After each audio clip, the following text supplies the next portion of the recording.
Apex Online Racing is sponsored by Elgato, who created this lovely Stream Deck. For more information about the Stream Deck, the link is in the description below.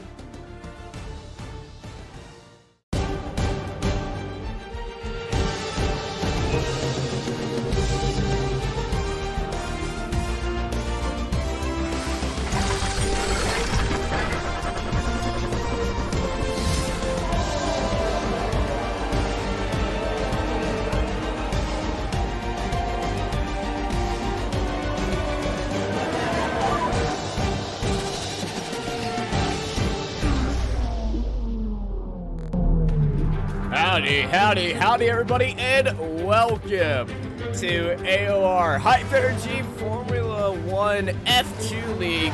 We are here at the Bahrain International Circuit here, and I under the lights, and honestly I'm very excited to be here. I'm Austin. I am joined by the wonderful Jacob Hancoxs. Jacob, how are you doing?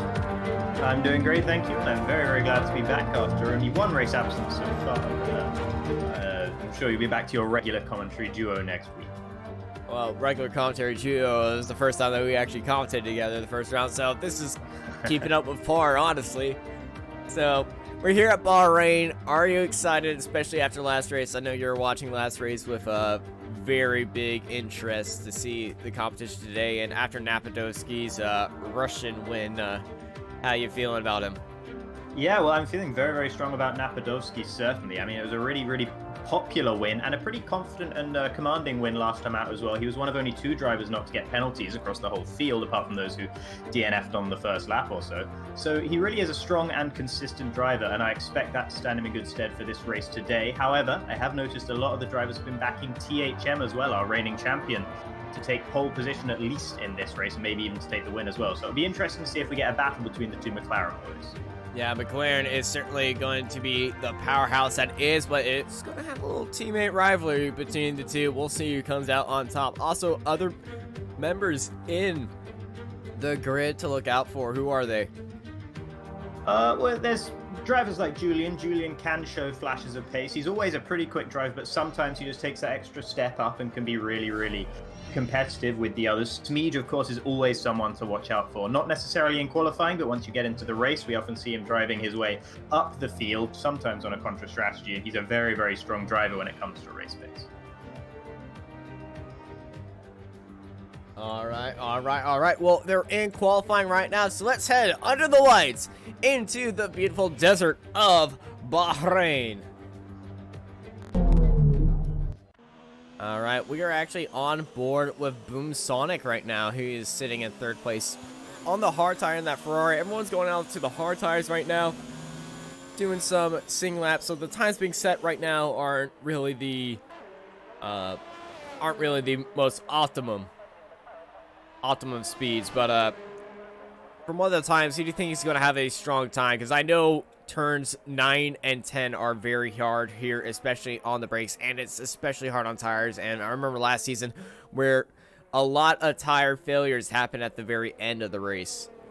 Yeah, absolutely. And even harder on the tires is actually turn 13, which Boomson just went through there. It's a very long right-hander, very high speed as well, and your left front really gets torn up if you keep taking that one flat out throughout the race, which you can take it flat out, but sometimes might be a little bit wiser just to try and lean a little bit less on the tire if you can around that corner. It's certainly optimal to take a smooth line. Boomson, by the way, goes across the line with a 1:29.0, but as you said, these times not really representative of anything whatsoever. I'd be expecting the ultimate pole time to be around about the very low 1:27s, I would say. Somewhere between a 1:27.3 and a 1:27.1, I would say. Just that would be my personal guess, and that would, of course, be on the medium tires. It's very unlikely, I think, we'll see anyone qualifying with their fastest lap on the soft tires here, because that really does compromise you with the race strategy. Yeah, the race strategy is very decisive, and I believe McLaren is going to have the hardest race strategy because they have two of the fastest guys on the field. And as you said, THM and Napadowski, both these guys driving side by side most of the race and battling for the win. They're going to have to talk strategy with each other and make sure that they don't have any hard qualifying stuff. And if everyone surprisingly qualifies on the hard tire, that would be something to look at.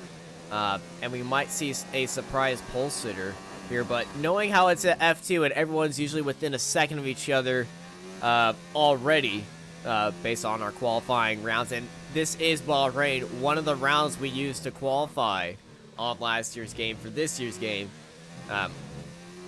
It's going to be a very high competing field, so this is probably everyone's strongest track here. Yeah, absolutely. It's a track that all of these drivers will know very, very well. Much like Catalonia for real-life F1, Bahrain is often a track that's sort of almost a testing track, really, for the online games. It's a very reliable track, and it's one that I personally really like to drive. It was always my favorite track, actually, when I was driving in AOR a few seasons ago now. Zerd currently at the top of the table with the 128.2. That's actually a pretty impressive lap time, considering he's on the hard tires, but I really don't think any of these lap times will be anyone's fastest lap times come the end of the session. I think they're all going to switch on to the medium tires as the track rubbers in a little bit and the dust clears away from the circuit. Yeah, usually around 8 minutes is when we're going to first start seeing the softer compounds of tires hop in. Everyone's just warming up the track, warming up the tires, getting to grips with it. I believe there was an update that might have had something to do with this, but everyone just making these cars look very nice around here as the 24 of Zerd makes his way up into these corners. And actually we have not done a track map yet, and I believe that is the Haas car of Smeej right behind us. So let's hop on board with Smeej, and Aldar, you take us around a lap when he comes around that final turn. Okay, well, at the moment, he's going to be worrying a little bit about the Alfa Romeo up ahead, and actually, I think Smeej is probably about to dive into the pits, considering his fuel light is red and flashing. We'll see if he actually goes on to another lap or not. He isn't, but Zerd is, so why don't we go on board with Zerd for this lap of the Sakir International Circuit. Across the line now, and he doesn't improve on his previous time. Going down towards turn 1, braking just before the 100-meter board. You don't always have to clip the apex of turn 1, but he does so. Over the curve, I should say, in turn 2. That can unsettle the car pretty heavily if you put too much throttle down in that zone, so that's something to watch out for in the race. Braking nice and late uphill into turn 4. You can always brake a little bit later than you think you're able to because it is so far uphill, and now into the twisty end of sector 1 and the beginning of sector 2 as well. This a downhill braking zone here into turn 8. Try not to snatch the inside right tire there, as it's quite easy to do, the front right I should say. And now the toughest corner on the circuit, turns 9 and 10, and Zerd actually getting a little bit out of shape there, the back end getting away from him, and I think he's actually completely backed off of this lap as a result of that. But of course he is still just poopling around on the hard tires, so that won't be anything too damaging to his session. Yeah, he enters the trickiest thing and the hardest part of all tires, these fast S's, and they're actually going uphill, and you hit that inside curb and that right-hander, you will spin out, and as a victim of that curb on so many levels, I can tell you it's not fun. Yeah. Down this and little 13 as well. Oh, go ahead. Yeah, down this little chute and heading into the final corner, clip that little curb. This is actually a double turn right now and opens up DRS and across the line. And that is a lap around the Bahrain International Circuit.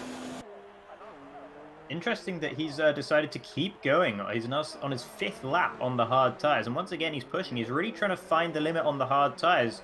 Hopefully, I would imagine for his sake that he's going to be looking to transfer that knowledge to the medium tires once he's able to do those, because even at this point, even if you were to get in the top 10 on the hard tires, having set 5 flying laps already, or at least 3 flying laps and 2 other laps on that set of tires, means that you're going to lose all the advantage of having the durability of a hard tire because you've already taken so much life out of them. So I'm surprised to see him persevering on those hard tires for this long, but some of these drivers do have a very, very clearly pre-planned idea of how they're going to approach each qualifying session, and they know that once it gets to 7.5 minutes remaining that they're going to dive into the pits, or he knows perhaps that he's going to do 5 flying laps on the hard tires and then go into the pits to put the medium tires. So it's all very well rehearsed and very much in hand for the likes of Zerd and Martin G, both of the Alfa Romeos currently running around on those hard tires still. Yeah, on our screen, the medium tires are actually popping up on there around the 8-minute mark like I predicted. But also, Napadowski and Boomsonic have put on the soft tires in the pit lane, but they are just sitting in the pit lane right now. Probably do want to try to throw a few people off right there. But we will see what happens later on in that. Ooh, Kim is out of the session. That's bad news for a guy who was on the podium last time out, 3rd position in Australia. And that's bad news for him in the Renault. He'll be hoping he can get back into the session as quick as possible. Otherwise, he's not going to be starting any higher than 7th and likely far, far below that. Now, not good news for him at all. We were talking about tires as we're watching over the Racing Point duo right here. One of them as Copy almost completely obliterated his teammate of ETN. Now, if you do a lot of laps on the hard tire, you can select on how many. Usually you only have one hard tire, but in this case, since tire wear is so high, I think drivers will have 2, and if they get into an incident and they're going to have to go back onto a hard tire, they'll be going onto that extremely worn hard tire. Well, I say extremely, 5 laps is nothing for a hard tire, but it'll be already on a worn hard tire. But as everyone's switching on to the mediums, we'll see who's going to qualify on the hard tires, who's going to qualify on the mediums, and who's going to qualify on the softs. Then again, if you qualify on the softs, I hope you have the pace of God on your side. Or that, or the tire stretching abilities of God, because you can affect a soft to hard strategy around here. It is possible. It just tends to be considerably slower than mediums to hards. It's very hard to make the soft to hard tire strategy work, and of course, you do run the risk of a puncture with that as well. It's always going to be edgy towards the end of the race and towards the end of the first stint on the softs as well. So it's a big risk and really not much reward there for you when the mediums to hards is just so much faster. So I expect everyone that starts in the top 10 to start on the medium tires, and I'll be very, very surprised if anyone doesn't head onto those medium tires before the end of the session. Currently only a couple of cars out on track at the moment. Copy and Julian both out on track, still on those hard tires. Julian has been out there for a very long time on those what must be very, very bald hard tires now, and he'll probably be heading back to the pits at the end of this lap. Only 5 minutes remaining in the session, so he probably better get a wiggle on, really. Bulkzan is the first one to actually go for an outlap on those medium tires, so he's the first one out there ready to set a really representative lap time. So I expect this to be purple all around for the Toro Rosso drivers, showing the mediums considerate grip. And since everyone's really in the 128 1 to a 129.2, all these signs are set on hard, so it's time for the drivers to show their stuff as Bulkzan starts his flying lap. Down towards turn 1. Will he get it slowed down well enough? He does just about. Tiny bit of a lock-up on the front right tyre there, and he doesn't actually open the line very much for turn 2. That will compromise him on the exit through turn 3 here and up towards turn 4. He'll be losing time all the way down the straight, but not too much as he breaks nice and late past the 100-meter board into turn 4. Gets that one turned in nicely. No problems there whatsoever. You can use the curb on the exit in the traction zone. That's no problem for you. Through the S's, all looking pretty neat here. A little bit pedestrian, I have to say. I don't think he was really pushing his Toro Rosso through those S curves, but nevertheless, sometimes neater is the way to go here into the most challenging part of the lap now. Can he get it? Ooh, very nice, actually. That's a lovely turn 10 there. Once again, perhaps a little bit pedestrian, but certainly getting it slowed down in time, and no hint of a lockup for the Toro Rosso. Heading now towards the final sector of that, braking nice and late here. You can take some curb on the entry, but not too much of turn 11, and now through turns 12 and up towards the blind braking zone of turn 13. Very hard to spot your braking zone into this one. You always feel like you brake a little bit too early, even when you get it right. But you're here now onto the second to final straight. Will look pretty neat through the third sector so far. One more corner to go for the Toro Rosso driver, braking nice and late into the final corner, taking a bit too much curb on the inside there. That will have unsettled the car on the exit, but it shouldn't have caused him any major drama. And across the line soon and up into first position with a 127.7. A good time, but not a great time. Not a great time, only 3 tenths ahead of Martin G. who set the fastest time on the hard tires. So now everyone's out on their out lap. Who will be the next to start their lap? Well, I actually want to stay on board with Martin G, since he was the former pole sitter with the hard tires. We'll see how that affects his race pace on the mediums. Absolutely, yeah, and we shouldn't disregard the standings after everyone had been out there setting hot laps on those hard tires, because they were still hot laps and these drivers were still pushing pretty hard on those hard tires.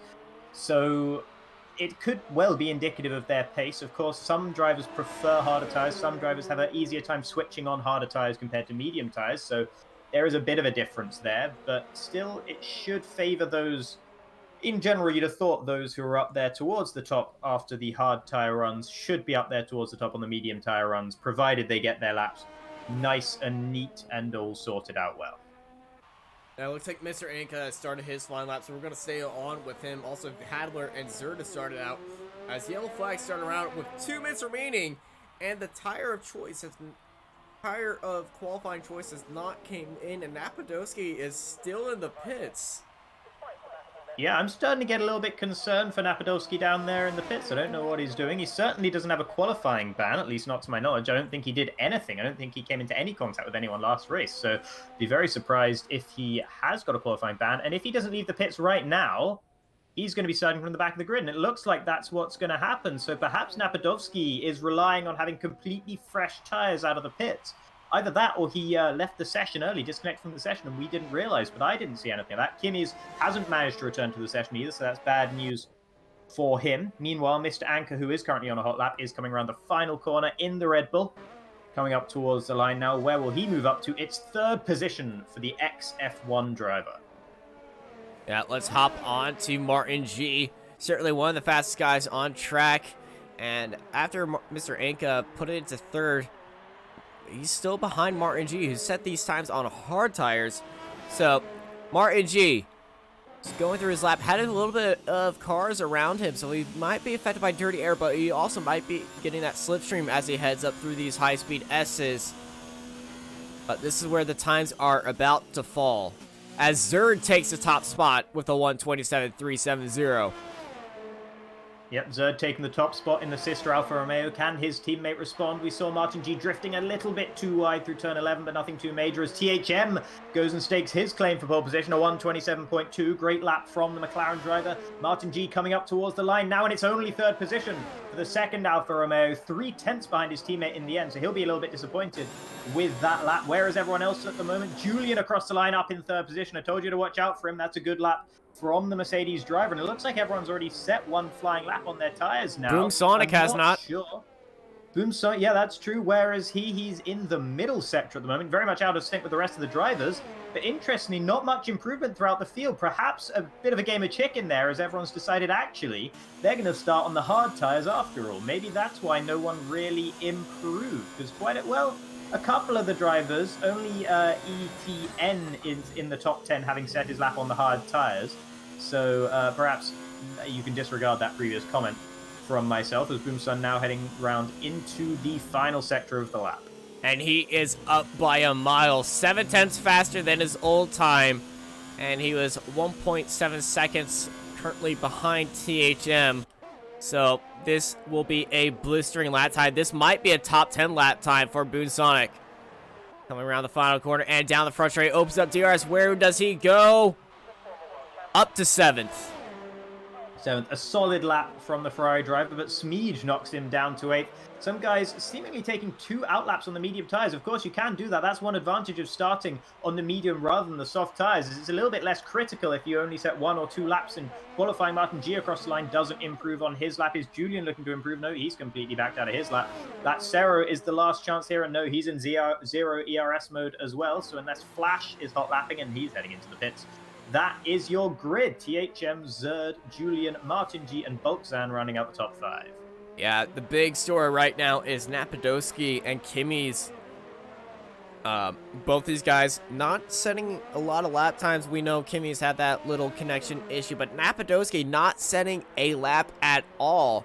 And he's just been sitting in the pits. We'll see what is going to happen and what he has in store for us and his Russian fans in chat. Shout out to all you guys watching the stream supporting your favorite Russian. Yeah, no, he's got really big support, this guy, and he's a very exciting talent. Coming out of nowhere to win his first race in AOR F2 is no mean feat at all, so really looking forward to seeing what he can do, but we're going to have to see him doing it from the back of the grid today, as you mentioned, sitting down there in 15th position. Thankfully for him, it's a bit of an abridged grid with only 15 drivers showing up to race today. It would have been 20th if he'd been in Australia, but nevertheless, quite a big mountain for him to climb.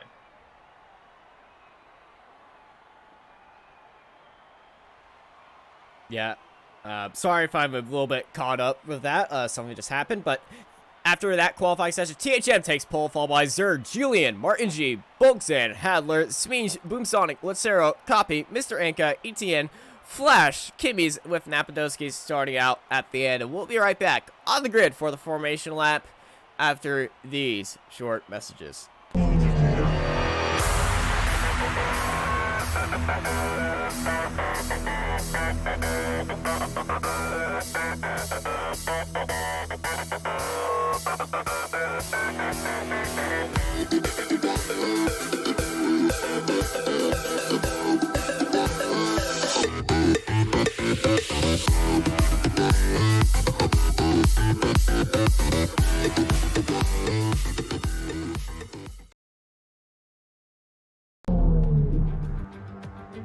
And we're back. The session is getting up and everyone is getting ready for the race. And I must say, I must say, if you're following IndyCar right now, I do hope everyone is okay after that massive crash they had on lap 1. There was a massive incident, but it looks like everyone's okay, and that's the main reason why I was a little bit shooken up right there. But all focus is here in Bahrain, in for the AOR Hyper Energy. You hear the cars roaring in the background.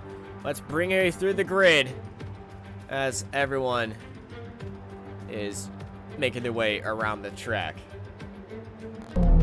THM up there did take pole position, our reigning champion. He was a bit off color in Australia, only managing, what was the position he actually ended up in last race? It was somewhere 8th, yeah, 8th for the F2 champion last time out. So a pole position will be much better form for him. Of course, he did have a lot more poles than he had wins last season, particularly in the early stages of the season. So it could be something to watch out for him, whether he's able to maintain his pace. Zerd finally fulfilling some of his promise up there in second position at the moment. Maybe he's taken a couple of the sandbags off of his Alfa Romeo, and Julian up in third as well. Be interesting to see what the two SHZ boys can do. Martin G in fourth. Always been a quick qualifier. Always been a little bit lacking in comparison in the races, so he'll be looking for a bit of consistency in this race, and I'm sure he'd be delighted with a podium finish here today. Bulkzan, who I know very little about, in 5th position in the Toro Rosso. Impressive performance from the Polish driver there. Hadler down in 6th. Smeej 7th, which is higher than he's tended to be starting lately. So that's a promising start for Smeej. And of course, he'll be running a strategy of the sort that he's much more used to, because he doesn't tend to like running on the softest tires if he can avoid it. And starting on the mediums and going to the hards today should therefore suit him. Boomsun in 8th, Latsero 9th, and Copy rounds out the top 10. Yeah, he's followed by the people on the fresh tires. That is Mr. Anka and ETN starting on the hard tires. They're followed by Flash 224 and Kimmies. And Kimmies is actually in the pits still, so I believe he's not starting. But Napadowski is on the grid. He will be on the race starting in 14th spot as everyone is lining right back up. Aldar, I think it's time to say it. Mm-hmm. It's nighttime! We're under the lights and ready to go, ladies and gentlemen. I hope you are ready, because the AOR Hyper Energy F2 League, the lights are coming on, and we are ready to go here in Bahrain. And it's a great start in the back by the Ferrari of Flash 224. He's already gained up a lot of positions. They're going 4 wide at the start. Look at the Alfa Romeos. See, CRG and Zerd, both of them getting into contact, but Martin G's been having a horrible start. He's actually battling with Bolkson right there, and they actually didn't lose any positions. I thought they were getting swapped out, but everyone, as they're racing down into turn 4, they're going all over the track right here. Yeah, pretty good battling so far, though. I haven't seen any bits of carbon fiber flying, and it all seemed pretty fair there. It looked like there was going to be a big moment into turn 1 with Martin G steaming up the inside, but he managed to get out of it just in time. The two Red Bulls came together a little bit, but I think only a little bit of wheel banging between Mr. Anka and Hadler, currently in 8th and 10th positions. Flash, by the way, excellent start from the Ferrari driver. He's already up 4 positions from where he started, although as soon as I say that, he loses out to Hadler and has to run wide here. They're going side by side through there. That's pretty impressive thing to do, but looks like Hadler's going to have the inside line for turn 11 and should therefore have the position from the Ferrari driver, and he does. Meanwhile, back up at the front, Julian very close behind THM at the moment. He had a great start in the Mercedes and was able to jump Zerd off the line, so it's currently a 3rd and 4th for the Alfa Romeo boys, with Martin G actually pulling quite a considerable way behind his teammate at the moment, almost within or without a second from Zerd ahead. So that's not very good news for Martin G. He's going to be having to step on it a little bit if he wants to have DRS when the time comes. Julian and Zerd both very, very close behind THM. Look at Smeege. They're closing on Zerd up the inside here, trying to make the move for second position on Julian, trying to reclaim the position he lost off of the grid.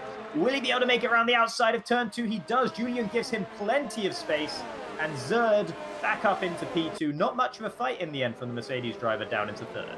Yeah, this is the start of the lap. You cannot win a race just on lap 1, and that is what Julian is doing right here. He's taking it safe, but keeping the pressure on Zerd right there. Sorry about that lack of commentary from me at the start. Had to fix something in real life, so you know. No worries. I think we had it covered there. No drama. Smeege already up into 5th position, as you were trying to mention when I was rudely cutting you off to talk about Zerd and Julian. So Smeege in the Haas already up 2 positions. So is his teammate Lazzaro. So a very good start for the Haas boys, each up 2 positions from their starting place on the grid. And this is good news for Smeege, who, as I've already mentioned, tends to have much better race pace than he does qualifying pace. So this will suit him just nicely, being in 5th and seeing Martin G ahead of him to close down. Looking at Mr. Anka, he's also pressuring on Smeege's teammate as he is pressuring down on Lazzaro.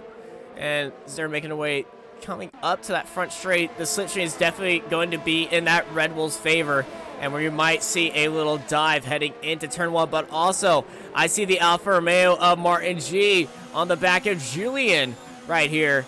And this is something to look forward to on that front straight. Here comes Martin G. He swings it down to the inside. He's up side by side with him into the braking zone. And Martin G gets that move done and roasted right there, as it's an Alfa Romeo 2nd and 3rd. But Julian's on the charge back. Julian's up onto the inside. He's got the back wheel in there. He's going to switch it out to the around the outside move, as I don't think there's a tailwind right here. So he's completely good with that. Julian trying to make a little dive around the outside right there, but unable to keep it right there, and sits down in 4th place.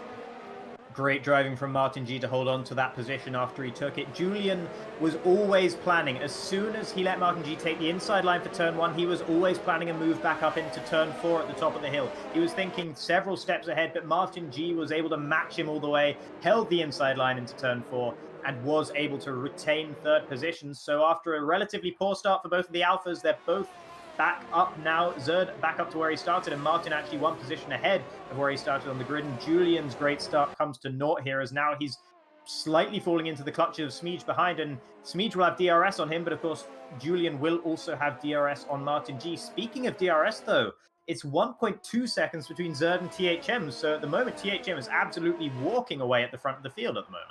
Yeah, THM had a Masters full start and really a very boring race, but his teammate Napadowski hasn't really improved on anything. He's just sitting at the very back of the field and not showing his true pace here in Bahrain. He's just sitting behind Boom, Sonic, and Copy, and we've seen him have better pace than these guys, and they're all on the medium tires, so the hard tire not helping out in Napadowski's case, but I think he's just waiting for the right opportunity.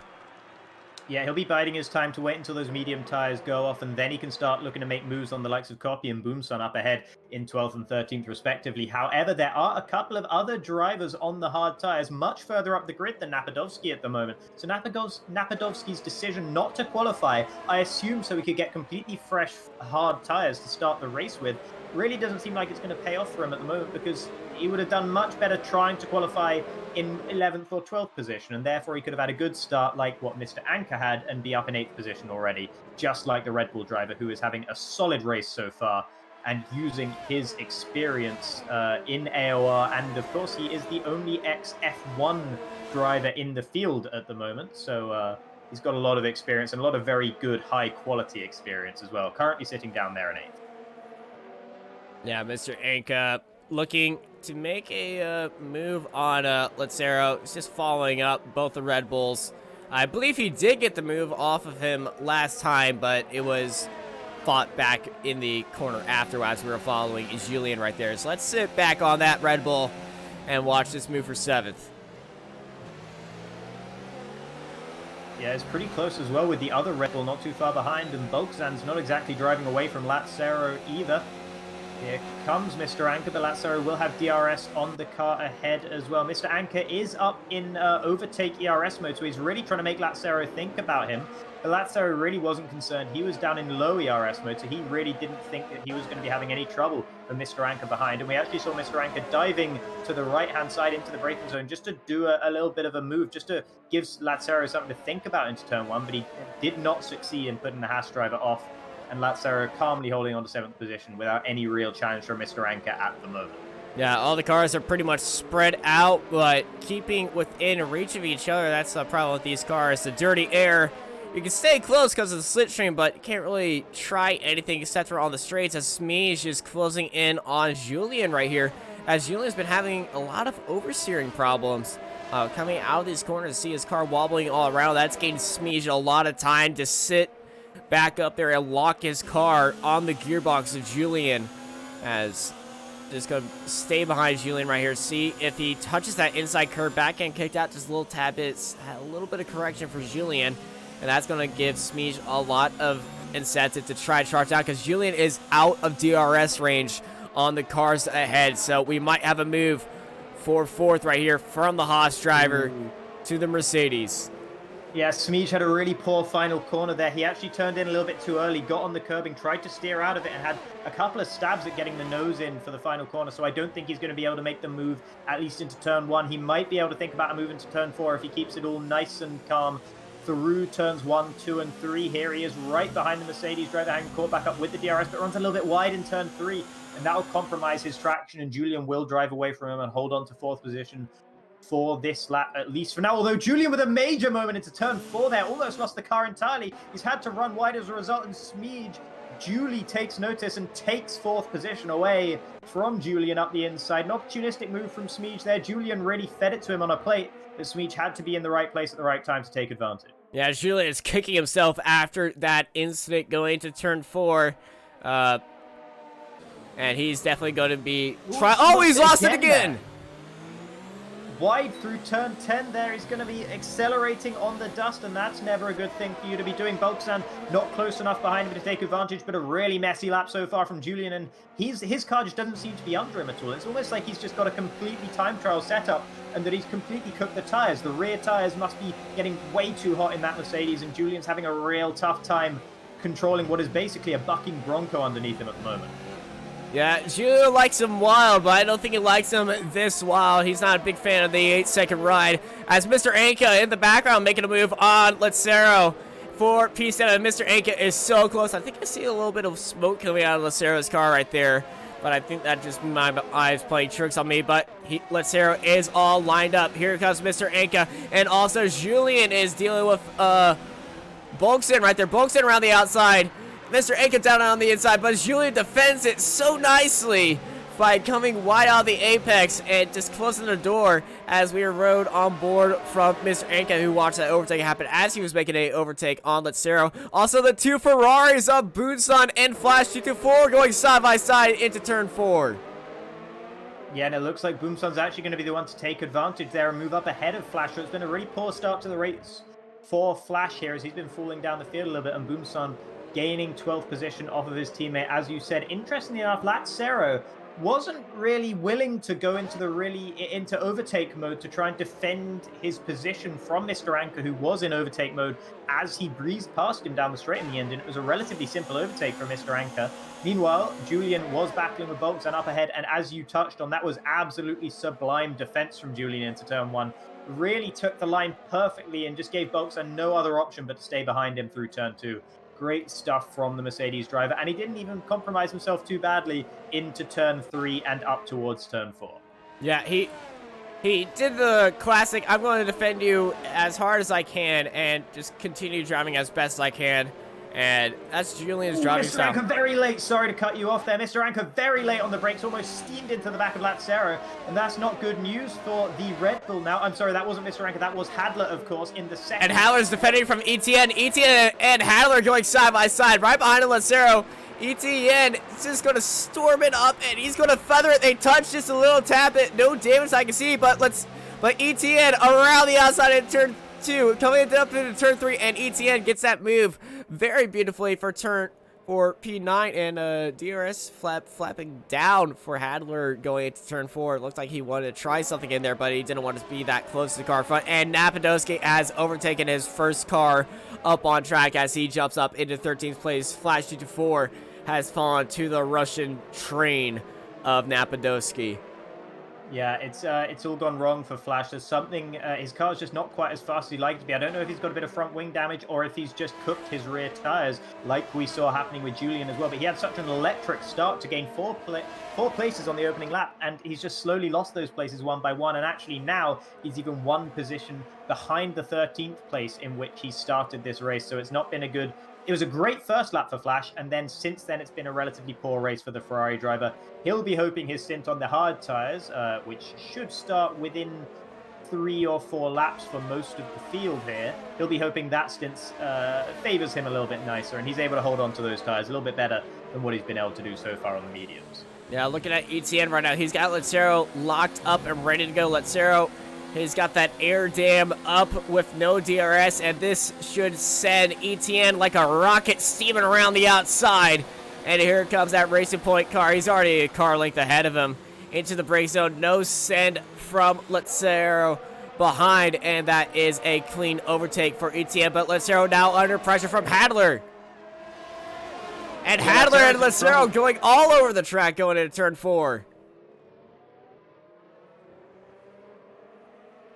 Looks like Lazzaro is going to be able to hold on to it. He's in trouble, though. His ERS deployment has led to him being very, very low on battery charge compared to the rest of the drivers around him. Currently sitting at about 50% charge at this stage of the lap. You want to be on much higher charge than that. So he's going to be a sitting duck next lap, as well as he's almost out of DRS range already of ETN up ahead. What we are seeing now is the race is coming to the guys on the hard tires. Mr. Oh, and he's gone! Making moves. Oh, and Lazzaro with a big oversteer moment, a big moment in traction there, and goes into Hadler. It's actually disadvantaged Hadler more than it's disadvantaged Lazzaro. Hadler losing a position, and Boomson takes both of them down the straight around the outside of turn 11 in the Ferrari. Great move from Boomson, and he is up in a 9th position all of a sudden. Christmas came early from there. Christmas came early, but absolute disaster is striking for Hadler as Hadler had him all lined up. He had him all ready to go, and then this oversteer out of nowhere. He spun the wheels from Lazzaro and unfortunately got into them, and he picks up a 5-second time penalty. That's going to be removed after the race, but because he would be kicking himself after that, especially with that right now. Now he's closing on Lazzaro once more. Lazzaro has DRS, but here comes Hadler, and he's going to try to get this move off, and he can't stand standing behind this Haas once more, but that Haas is making some beautiful defensive moves. They come into contact once more. The hand of Eric pops up. Hadler's being pushed off the track from Lazzaro's aggressive defense, but he gets ahead of him for P10. But now there's 4 cars in there. Napadowski's also in there. Napadowski around the outside of Copy, and he's now behind of Lazzaro. The Russian mayor making himself known in this crazy battle, and now he's going to start calmly overtaking these two, and he sees this massive train coming up. Big log from Napadowski right there. Yeah, frenetic battling down towards the lower ends of the points and just outside of the points as well. And Napadowski really has to be careful to keep his nose clean. He's a lot faster than the rest of the drivers ahead of him right now because the hard tires really are the tires to be on at the moment. ETN actually set the fastest lap of the race so far last time out on his 9-lap old medium or hard tires, I should say. So that shows you just how much the hard tires are the tires to be on. And Mr. Anker also has made a move on Bulkzan already, and he's about to make a move on Julian for 5th as well. Expect him to be past the Mercedes into turn 1 on this lap. Mr. Anka on the hard tires. He's going to have the complete grip advantage as these medium tires are now falling off, as we can see. But here comes Mr. Anka. He's got Julian lined up. Julian's actually going into the pits, and he's going to be the first one into the pits. Second one into the pits, actually. Martin G was the first one into the pits. Yeah, both of these guys will, of course, be going on to the hard tires for the remainder of the race. That's pretty doable from here. Lap 11, or the beginning of lap 11, is a pretty reasonable time to be pitting from the mediums to the hards. Boomsun also pitting quite early there, even though he seemed to be holding on to his medium tires a little better than those around him. So maybe he's just going for a bit of an undercut or protecting himself from being undercut by the other drivers around him. What that is good news for is Napadovsky, who's currently up the inside of Lazzaro. Can't quite make the move stick in turn 4, though, and that's frustrating for the McLaren driver, who's going to have to sit behind two guys who are much slower than him through the tight and twisty part of the lap now. Yeah, he didn't set a qualifying time. He wants the freshest of the hard tires to go on the field as Lazzaro and Hadler. We've been watching Hadler. Lazzaro's struggle with ERS. Is a big locker from Hadler right there, but he did get ahead of Lazzaro as they're running away with that DRS train. We might see a move from the Haas driver going into turn 11.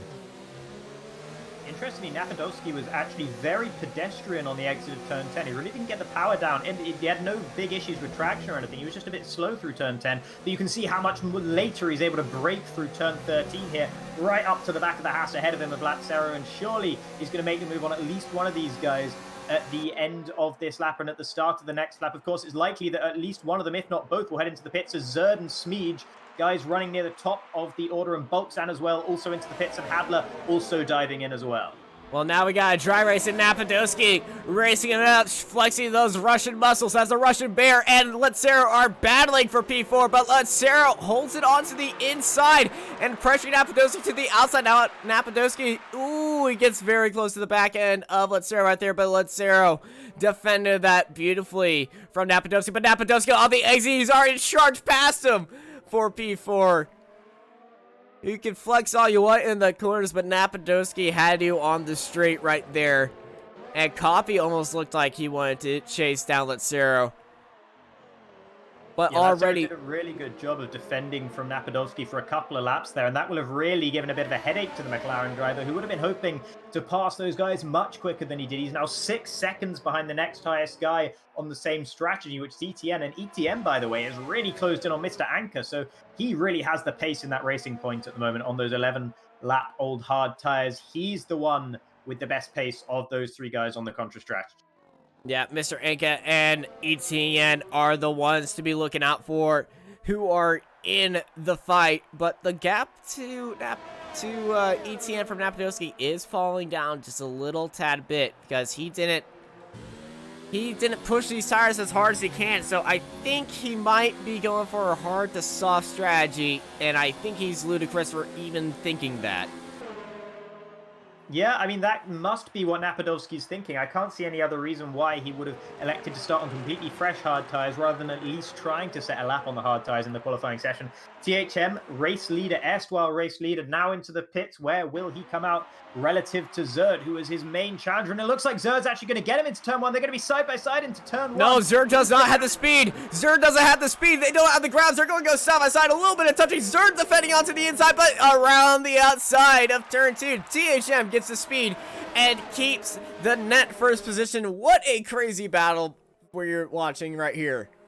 Yeah, big undercut from Zerd there on THM, because there was a pretty sizable gap between those two guys before THM, or before Zerd came into the pits, I should say. We should note that THM is still on colder tires, though, so this battle isn't necessarily over yet. Zerd just needs to stick close behind THM and hope that he has a bad run out of turn 10, which is likely to happen on those cold tires unless they've warmed up by now. The S section will have helped with warming up those tires. A lot of quick left, right there, and it looks like THM's actually had a very neat run out of turn 10, so it doesn't look like Zerd will be able to challenge him on this lap. Zerd has DRS. His DRS is going to help Zerd as much as he can close down on THM, but that is going to be THM's little crutch on Zerd, keeping him behind him, and THM's pace, as well as the DRS and dirty air, I don't think Zerd is going to be able to catch up to him, as THM is completely off the track in this one spot. Meanwhile, up ahead, sorry to cut you off there, ETN is taking the lead of the race away from Mr. Anchor as he breezes past him on the straights. Mr. Anchor with 16% battery charge remaining, ETN up in the 90s. So ETN really was taking candy from a baby there as he breezes past Mr. Anchor, who, pardon the pun, was an absolute sitting duck. Yeah. If you don't get that, it's Anchor means duck in Finnish. Oh. Well, you learn So something new every day. If only we knew Russian. That's true, that would be very useful. Speaking of Russian, Napadovsky is closing down on Mr. Anchor up ahead. He was 6 seconds behind the two guys also on who started the race on the hard tires. He's now 5.2 seconds, so it's 0.8 of a second. He's eaten out in only a lap and a half from the guys ahead, but now the ETN is clear of Mr. Anchor. I'd expect the gap between him and Napadovsky to actually grow, while Napadovsky will still be able to close down Mr. Anchor up ahead. Yeah, 5 seconds has gone down. He's getting an entire second on the cars ahead as these two are battling it out between ETN and Mr. Anka. We're going to go back to the battle for the net lead between THM and Zerd. This is more followed leader, but look who's behind Zerd. It's his teammate of Martin G. And the Alfa Romeo cars, they might have a little bit of team orders coming in if Martin G gets any closer.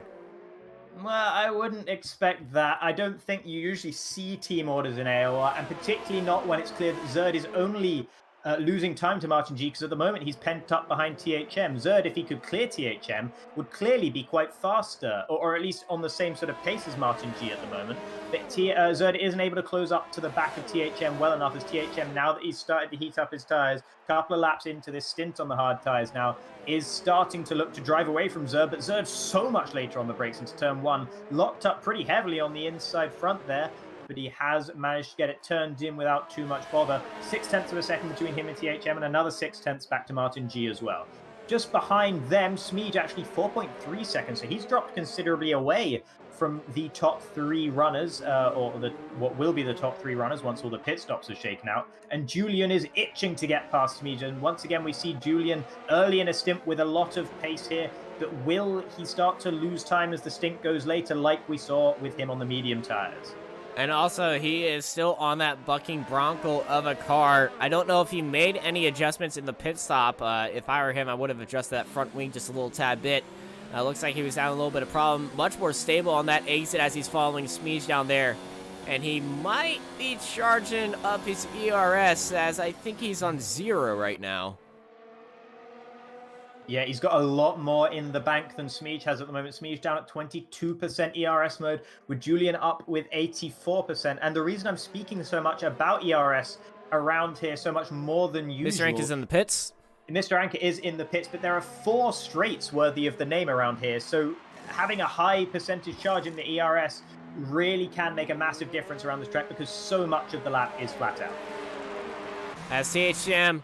CR, Martin G, and Zerd come across Martin G, sending the fastest lap, as that pack of 3 cars is definitely one to look out for, as Lazzaro picks up a 3-second time penalty or multiple warnings. Yeah, that's I think that's the first 3-second time penalty we've seen this race, which is a testament to how well these guys know Bahrain. We saw that one 5-second time penalty, of course, for Hadler when he ran wide, or just braked a little bit too wide on the entry to the last corner, I believe, but that probably is going to be appealed and taken away, because that was a very harsh penalty indeed. Mr. Anka, by the way, came out in 9th position in the Red Bull on those medium tyres, and will be looking to close down and overtake Boltzan as soon as he possibly can. As all these guys are flying down that little side, mid-straight on the opposite side of the main straight, DRS is active for Zerd and Martin G, but they just can't catch up to THM, who's just leading this train. I think the name of the game is all tire wear right now. Yeah, towards the very end of this race, the tire wear will become critical, and those who have held on to their tires when it comes to the end of the race, and those who have that advantage and are within a second of the guy ahead, will have a massive advantage right at the end. ETN into the pits, and Napadovsky as well. So Napadovsky not even running any longer than the other, or one of the other hard tire starters in this race, and Napadovsky surely will have to go on a mediums from now. That is very confusing for Napadovsky on why he went into the pits. He hopped onto the medium tire, so he's not taking any different strategy. I think he just didn't want to qualify at the start, but he wasn't even pushing at the outlap, and Napadovsky is going to come out in a battle with Boomson right there for 9th place, but he's going to stay in 9th place, and that is very strange. That is very, very strange. Meanwhile, ETN, who came into the pits as well, came out alongside Mr. Anker, who had that one-lap undercut on him after he pitted for the medium tires 1 lap ago, and ETN couldn't quite hold the position from Mr. Anker, who has been able to reclaim the lead in the Contra Strategy race from the Czech driver in the Racing Point. Of course, both of the drivers in the Racing Point are Czech this season, so the Czech driver in the Racing Point isn't actually terribly good of a description, but it's ETN, whose name is pretty hard to pronounce anyway, so you always have to look for other ways to refer to him. He is right behind Mr. Anker though, and he did have the pace over him in that previous stint on the hard tires, so I'd be very surprised if he doesn't try and make it past Mr. Anker as soon as possible. And once again, ETN up with 87% in the battery right now, with Mr. Anker down at 24. Yeah, ETN and Mr. Anka, he's following him as close as he can, but look at Boltsan in that Toro Rosso. He might be trying something, but also looking up ahead, I see Julian and Smeej going at it with each other. Yeah, that gap has remained pretty constant, actually. Will Julian make a move on this lap? He's got overtake ERS mode, and Smeej doesn't have much left in the battery. Julian does pull alongside just into the braking zone, gets his nose in there, and Smeej tries to turn in on him. Almost sends the Haas car around there as they make contact, rear wheel to front wheel, but Smeej has been able to hold on to that position. Meanwhile, ETN and Mr. Anker also side by side through turn 1. Mr. Anker has managed to get the better of him so far, but ETN so late on the brakes into turn 4, way too late. Runs very deep, and now he'll be struggling not to lose that position to Boltsan behind, but Boltsan isn't quite close enough to take advantage, and ETN lives to fight another day. He absolutely sent that via land, air, and sea mail, and unfortunately no one was at the post office, and he had to return to sender and back to 7th place for ETN. As I was looking at that battle for the battle for 4th between Smeej and Julian is going absolutely nuts between these two, as Smeej is just defending from anything that Julian's throwing at him.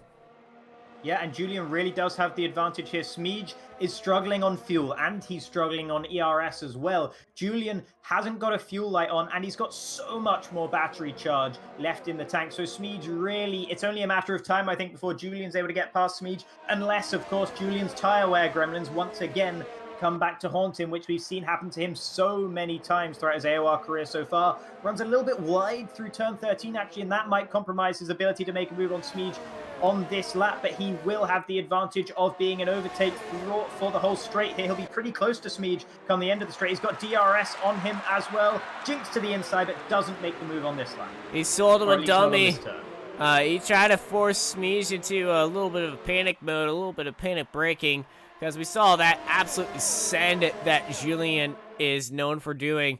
But he's just sitting back there, as well as Mr. Anka and ETN. They have joined the fight. Yeah, actually, they have. They're so much faster than the other guys at the moment. They're on fresh mediums, while the other guys are on used hards. The drop-off when the tires... Mr. Anka's hit Julian. Oh, he hit Julian there. I don't think he lost any of his front wing. I was looking from offboard from ETN's camera there, and I didn't see any carbon fiber flying away from the Red Bull, so I think Anka might have got away with that one that time, but he won't want to be getting that close to the back of the Mercedes anytime soon, that's for sure. These cars are a lot more robust than last season. They don't have any of those little finicky devices at the very front of the wing where they would tap, they would just fly off. So you can get a little bit of argy-bargy with these front wings a little bit more, as Mr. Anka is not showing any remorse right there, as he is still closing down on Julian. But yeah, you can give your competitors a little friendly bump and run. Yeah, of course, and that has very much benefited Mr. Anka, who once again gets right into the gearbox of Julian. Julian has so much of a slower apex speed than the Red Bull behind him, but that means that Mr. Anka wasn't able to accommodate for that, and now he's had a compromised run through turn 13, and it's ETN looking to make the move on Mr. Anka. They're both going for it. Julian's also... They're all going for it. Inside of Smeej, pushes him wide. Smeej really compromised there. They're almost 3 wide through turn 2. You can't do that, and ETN's lost out, and he's in the wall. He's kept all of his wheels on his wagon, though. I didn't see any carbon fiber flying off either, so he will rejoin the race. A fortunate break for ETN there, as he doesn't lose one of his wheels, but that was a dramatic moment, and he lost it at the crucial moment there, and that was always going to happen, I think. I'm sorry for my little outburst. I just saw a pink car flying across my screen, and that scared me just a little bit. Wow. Yeah, really bad news for ETN, who is now, despite that, he's actually only 1 second behind Napadolski now. So that shows how much of a compromised race Napadolski's been having so far. Smeej and Mr. Anka. Smeej had a big problem there by the look of things. Julian is currently ahead of him, and Mr. Anka's looking to make it too. No, he can't quite make it up the inside of the Haas driver quite yet. Yeah, Smeej drifted around turn 10. His car was almost completely sideways, and Mr. Anka was a little bit cautious on the throttle right there. Unfortunately, couldn't pick up enough speed to close down on the Haas driver, but he's got him all lined up for that front straight. Yeah, Smeej really is going to be struggling to hold this position away from Mr. Anka here. Will Mr. Anka be able to pass him? Zerd very close behind THM. Good point, well made. He's right behind THM through turn 1. Doesn't look like he's going to be able to make a move into turn 4, though, and it looks like behind them, Mr. Anka is going past Smeej, and he gets it done on the straight before the braking zone, and same could be said for Napadolski behind, who's made the move on Bulksan before the braking zone as well. Yeah, Napadolski up to 7. You hear the crowd cheering in the game. I think they're a little bit biased on who they're cheering for. Just like our chat, the Napadolski crowd is all over the world. As we're looking at Smeej and Mr. Anka. Mr. Anka with that overtake on Smeej, but Smeej on those hard tires, unable to find any grip in them as he's trying to close down on the Red Bull. Yeah, I'm suspecting at the moment that ETN does actually have some kind of front wing damage, because his pace ever since that incident hasn't been stellar. He's dropped away from the back of Napadolski, and he's not really closing up to the back of Bulksan either, who he should have a major advantage over, being on fresh mediums relative to old hards. So not looking good for ETN after what was such a promising race, and he really had the pace over Mr. Anka as well. And Mr. Anka's already up to 5th and could be improving at least to 4th. And ETN, you'd have thought, would be doing even better than that by now if he just hadn't got a little bit too greedy with the throttle on the exit of turn 2. He's missing an end plate. That's all. That's all he has. He's missing an end plate, so he has not enough downforce to keep up with the guys, and he's just gonna be sitting in 9th place and might be under pressure from Boom Sun at the end of this race. And speaking of the end of this race kind of flew by us with all this action that we've got right now. Yeah, we're into the 20s now, 22nd lap here, and Smeej is actually looking to make a move on Mr. Anka. Mr. Anka hasn't been able to drive away from the Haas behind. Maybe a sign that those medium tires are starting to lose some of the grip advantage over the hard tires, which they had earlier on in the stint. Napadolski, however, isn't suffering anywhere near as much as Mr. Anka, as he just set the fastest lap of the race last time around, and Lazzaro picking up his second 3-second time penalty of the game. A race which started okay for Lazzaro, but has really gone wrong since then. All right, let's focus our attention on the battle for the lead, because these guys are still in a tight pack, and you can't really blame them on tires because THM is on the freshest of them. And so this is all up to the drivers right now. THM, Zerd, and Martin G, 2 Alfa Romeos and 1 McLaren are battling out in the lead. And this is your podium right now. Yeah, and unless something very drastic happens in this fight between these guys, it's going to be the podium at the end of the race, because they've got a 7.5 second gap to Julian behind. So, and Julian's really not closing down that gap either. So these guys really have been the class of the field today. THM, Zerd, and Martin G, good in qualifying, even better in the race so far, as they've really driven away from the field. THM already feeling the need to take the defensive line at the very beginning of the straight. Here comes Zerd. Looks like he's going to have a big advantage. They've both got dirty tires, having run over the marbles in towards turn 1. Going to be slightly less grippy for them as Zerd tries to go all the way around the outside. Can he keep his nose in there for turn 2? He can, but he has to get out of it a little bit or risk running into the side of the McLaren ahead. And that could mean that Martin G has a great chance up on his teammate. Will he break down the middle of them both? No, he won't. He actually breaks early, tries to go for the switchback, but Zerd gets it slowed down nicely, and Martin G won't be able to take advantage of him this lap at least. These guys are so incredibly close. You would kind of forget that this is an F1 race just a little bit, as there's a big lockup from Zerd trying to keep it out of the back end of a THM, as you can put a paper between these guys and still have not enough room, as Zerd is all over going to the tricky turns 9 and 10 in the braking zone, and coming out of there, DRS is going to play a thing, and it's all aboard the THM train, as I believe the speed is going to be key right now as they're flying into turn 11. Yeah, and of these 3 drivers, it's Zerd who's in the best position to make a move at the moment. He's got the most battery charge available to him. THM and Martin G actually struggling with their battery charge management so far at this point in the race, but Zerd has a bit of a moment there through turn 13, just a small hesitation on the throttle, but that means that he's going to be a little bit further behind THM than he wants to be unless he can really nail the final turn, and THM actually runs a tiny bit wider than he was looking to into turn 13, and he knows it instantly, going right to the inside of the track, making sure he doesn't have any chance of losing that inside line into turn 1. They're flying down the front straight. THM defending onto the inside. Zerd locked up, and his teammate almost took a little sight up onto the inside, but Smart and G had a little bit of a moment coming out of that turn. And here comes Zerd side by side with THM. They're going too wide into turn 4. Zerd a little bit easy onto the thing. They actually make contact. I think it's, oh my goodness, tires banging between these 2 drivers.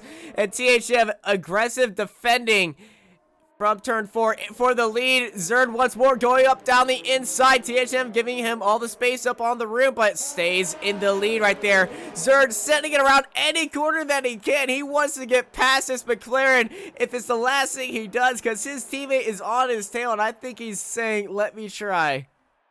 These guys spent so much of the race, 22 laps of this race, really close to each other, but not making any moves. And now all of a sudden it comes alive here in the desert. Here in Bahrain, the fireworks are flying early as Zerd is right behind THM once again, and his teammates so close behind him as well. And I bet Martin G is sitting in that cockpit, rubbing his hands with glee, or he would be if he didn't have to have both of them on the steering wheel, as he watches Zerd and THM almost crash into each other about 3 times on that previous lap there. Zerd with a tiny bit of a lockup into the final corner, and once again, that's compromised his run ever so slightly. THM still feels the need to go defensive, and it looks like Martin G won't be able to make a move into turn 1, but Zerd a little bit further behind THM this time, but he will actually kick the inside line. THM got a little bit lackadaisical there and left the inside line just at the last. They're 3 wide.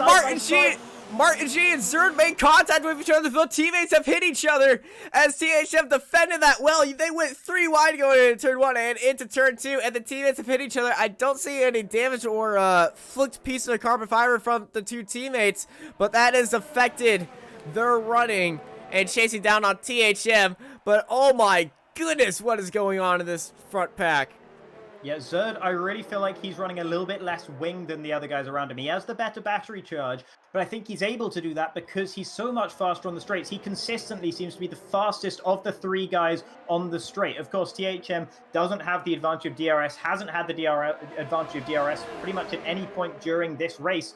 But Zerd really does seem to have the pace advantage, at least over his teammate, when it comes to in a straight line raw speed. So that will suit Zerd well in terms of battling towards the end of this race. As we've been seeing, he's been the one looking to make the moves. But actually, a bit of a moment there through turn 13, and he runs wide after locking up. Could be Martin G smelling blood in the water here, as he's now only a 10th behind his teammate, and Zerd's actually half a second behind THM. That's about the largest that gap's been for about 6 or 7 laps now, believe it or not. Yeah, and yeah, it is the biggest gap that we've seen. And Martin G might try something on his teammate right here. He's been stuck behind saying, I know what I can do. Martin G tried to sell a little dummy right there, but Zerd defending that pretty well, as these guys are just focused on closing back up with THM, as Mr. Anka and Julian are going side by side down the front straight, and Julian falls to the duck. Yeah, Mr. Anchor finally getting past Julian. There's been a bit of a train behind Julian these last few laps. We haven't been looking at it because the battle at the front has been so frenetic that these guys, Anchor, Julian, Smeej, and Napadovsky, have really been battling it out. The gaps between them have been about 0.3 of a second, pretty much solidly for the last 3 laps at least, as Mr. Anchor has a bit of a lag moment there, and Julian will have to worry about that as he almost crashed into the back of the lagging Red Bull up ahead of him. Smee's just behind, and Napadovsky trying to make the medium tires work for him. He's up 8 positions from where he started, down in 15th, 7 if you exclude Kimmers, who didn't actually take the start of this race. So it's been a solid race so far for Napadovsky, but he'll be hoping for more. He'll be hoping to at least get ahead of the 2 guys on the hard tires in this train. Meanwhile, I reckon it's about time for another battle up at the front of the pack. Yeah, they're spread out by 6/10. It looks like THM has the advantage throughout Sector 3 on Zerd, but you said Zerd is running that lower front wing for the incredible pace he has on the straights to keep up with THM, and I think he's gearing up for another one after that little bit of a lockup at the end. But with just 3 laps to go here in Bahrain, it's going to get very dicey. THM defending off to the inside. Zerd staying around the outside, not even going to follow his rival right there. But THM swings across the front nose of Zerd. THM defending fresh air into turn 1 there. He did not need to go defensive, and he went ultra defensive, and this means that Zerd has an excellent run on him through towards turn 4. THM compromised himself here, but has managed to brake later than the Alfa Romeo into turn 4 and goes all the way around the outside and holds on to first position once again. Zerd must be thinking, if it's not going to happen now, it's never going to happen, and THM is holding on to that position tooth and nail. And of course, let's not forget his tyres are a lap fresher than Zerd's and 2 laps fresher than Martin G's. So the longer this race goes, THM is more likely to have a little bit of an advantage over the guys behind. There's an absolute parking lot of bump and running between the Alfa Romeo and the McLarens and both the teammates. I think they've all hit each other right there in the braking zone. I don't see any damaged front wings, but they were definitely touching right there. The little according effect of THM slowing down and Zerd hitting him, and then Zerd getting hit by Martin G. And all that tapping has pretty much killed off all their speed down that straight. They're all just sitting at each other and battling as hard as they can. And even with all this battling, the gap between them and Mr. Anchor in 4th position on those medium tyres hasn't come down very much, and Zerd really fighting to hold on to the car through the final corner there. He's going to be a little bit compromised down the straight once again. Can Martin G take advantage? No, it doesn't look like it because of Zerd having such superior straight line speed here. And now into turn 1 up the inside once again. Surely not. That was optimistic from Zerd. I don't think he's going to be able to make the move, but he did make THM think twice and run a little bit wide. Will compromise him up towards turn 4, but not enough, and Zerd's actually compromised himself here, and Martin G looking to make the move on his teammate now. He's smelling blood in the water, but very deep on the brakes, almost into the back of the McLaren up ahead, and just too deep. Can't take the position away from Zerd, and still it's THM first, Zerd second, and Martin G third. What a brilliant battle we're seeing here for the lead, THM and Zerd, but Zerd, it's all the Zerd show, because Zerd's the one trying to make all the moves, and he's defending for Martin G. I'm going to be pumped to hear these interviews after these races, because all these guys are going to have the biggest smile on their face. THM with all the absolute sense that Zerd's having. Martin G's got the best seat in the house for this show, but he's trying to overtake his teammate, and Zerd's great at attacking and defending, but THM is the master of it right now, as we are almost on the white flag lap. 1 lap to go here in Bahrain. Yeah, 1 lap to go, and Zerd is closer to THM out of turn 13 and in towards the final corner than we've seen pretty much throughout this whole race. THM slightly wide through the final corner, but Zerd just tried to pump the throttle a little bit too soon. Got a bit of a swapper on, but still he's got the pace on THM down the straight. And surely this time Zerd, he's got so much more speed, and into turn 1 he'll already be ahead. THM up the inside still though, and they bash wheels, and THM actually retakes the position. Incredible from THM. It looks so done. You were saying he's got it, but THM doesn't say die and holds on to first position once more. That was That send from out of nowhere from THM to retake first was the hardest send I've ever seen. And THM is back in the lead. And that was not an offensive move at all from THM. That was full-on aggression on the last lap. Great racing between both these guys.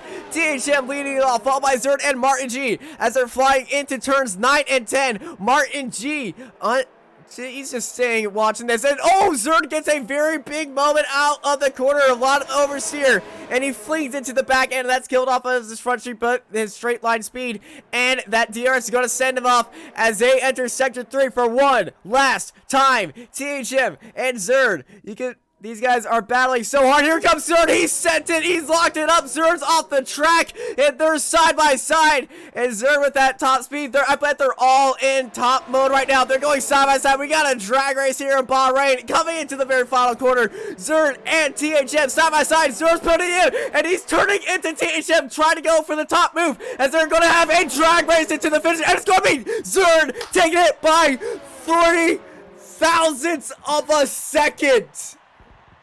Oh, Zerd won the race. It looked to me like THM had his wheels in front over the line. I don't know what happened there, but Zerd's taken the win by 3,000ths of a second, as you said. Meanwhile, behind them, almost as frantic as Mr. Anchor comes across the line in 4th. Smeej ended up in 5th. Julian went all the way down to 7th, and Napadovsky only managed to pick off one of the hard tire runners up into 6th position, but a solid race after not qualifying for the Russian driver. But what a finish to that race. THM had a big moment in turn 12. He got on the inside curb that you'd been mentioning, had to get out of the throttle a little bit, and that gave Zerd the opportunity into turn 13. Not usually an overtaking zone, but Zerd was so controlled, and we do see him take the top step on the podium here today. We've seen close qualifying, but ladies and gentlemen, 3,000ths of a second separates the winning driver of Zerd and THM. And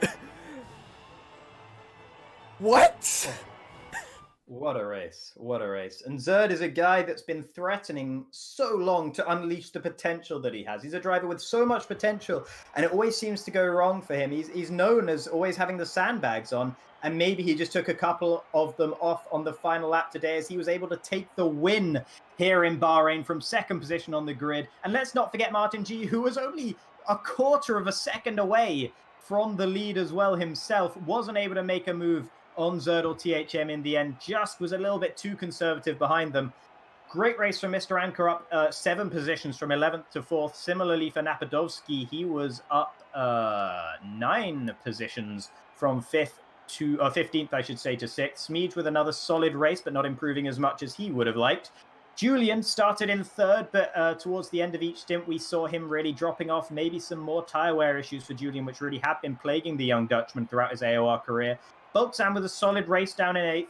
ETN will be thinking about what could have been 4th, really could have been his if he didn't have that moment through turn 2, and Boomsun rounds out the top 10 with a relatively quiet race for Ferrari. It has been the most insane last lap and last closing laps I've ever seen. Zerd taking the win. We'll be in the interview room with these guys in just a short moment after these messages, and I believe we all need to take a breather after that.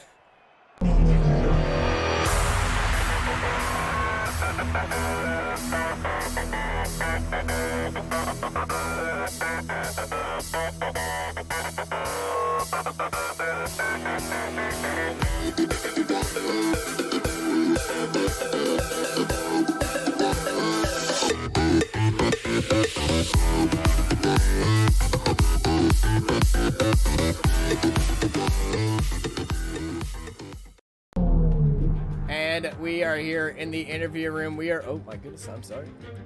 We are waiting for the guys to hop in here and get ready to go. Looks like the top split guys are also in the room, so I'm gonna hopefully not take the guys in the wrong split into the wrong room right now. But we do have Julian right here, and you were having a big midfield battle.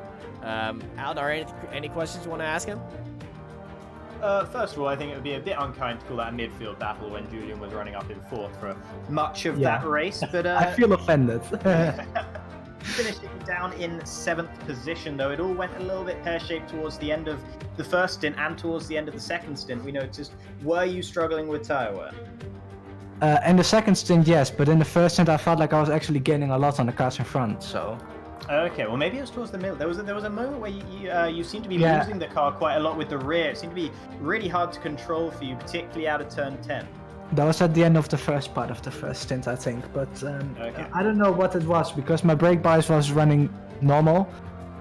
In another league, I ran the same brake bias and I didn't have any problems, so I was really confused what it was. It was kind of making me angry as well, because I didn't know what caused it, but... yeah. I hope you managed to keep a cool head for the rest of the race. I mean, it seems like you did with pretty good pace for most of it, but shame about the last few laps. Do you think you could have held on for a bit more, or do you think 7th was ultimately all you could have hoped for? If the race was 24 laps long, then yes, but the tires just died off in the last 5 laps, so couldn't really do anything. I was just really struggling with traction and braking and everything. The only thing I could really rely on to get me, or keep me in front was the DRS of the Red Bull, I think of Anka it was, so... Yeah, tire weight is dead, so I couldn't really do anything. And after a great start for you, up in the 2nd position off the start line, were you thinking you might be able to challenge for the win just in those few moments, or did you know in the back of your mind that you weren't really going to be up there with the very top guys this race? I actually didn't know. I was just letting the race come to me as it was running, so I didn't go into the race with any expectations, just wanted to get points. That's what I did, so I'm happy. I didn't expect anything from the top guys. So. Fair enough. I think that's a good attitude to have. Anything else you'd like to add, Austin? No, really. I'm just still trying to get over the 0.003 of a second right now. Yeah, I saw that. So that's one lucky man with the win. Yeah, and speaking of them, we're still trying to get them into the commentary booth and get these guys ready for interview. But I think Zerd is giggling his head off, and I think he's just gone for a drink immediately. Same with THM. Martin G, I thought I was going to hop in here, but no, apparently it's just you. Well, at least I'm loyal. Thank you. Just you get to be the superstar after the race and you get to give your perspective about everything, and you can say that, oh, it was so unfair, you know, Martin G pushed me off, and he can't say anything back to you. So yeah, I'm the most anything you want about anyone. The stream right now. Well, kid really, not man yet, but. All right, a lot of people are telling me to please call Napadowski, but I can't because he's not in the call and I don't have his number. So unfortunately, we'd love to have Napadowski here. Actually, it'd be great to ask him why he didn't qualify, why he decided not to set a lap in the qualifying. You don't happen to know anything about that, do you, Julian? I don't know. Maybe he had a qualifying ban, either that, or he just wanted to have some fun in the race because he looked really quick in Australia. So.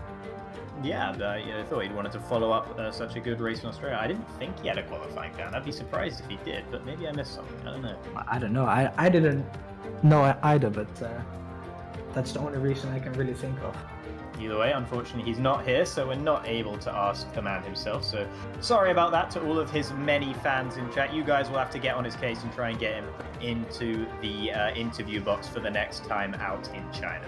All right. Well, it's been a wonderful race, a outstanding race, one for the books, as I believe this last lap will be uploaded as a separate video to watch and enjoy by everyone in the AOR community, and I believe in the F1 community, because I believe that is the closest ever league race ever. It's certainly up there. I think that's a record, and that is the AOR record for the closest finish. Don't think we've ever had anything closer than 0.003 of a second. So, Would be surprised. Yeah.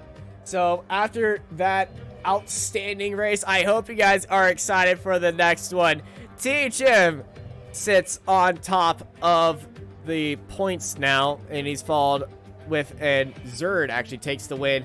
But THM and the McLaren boys, they are still dominating this season. It's only 2 races in. What am I talking about?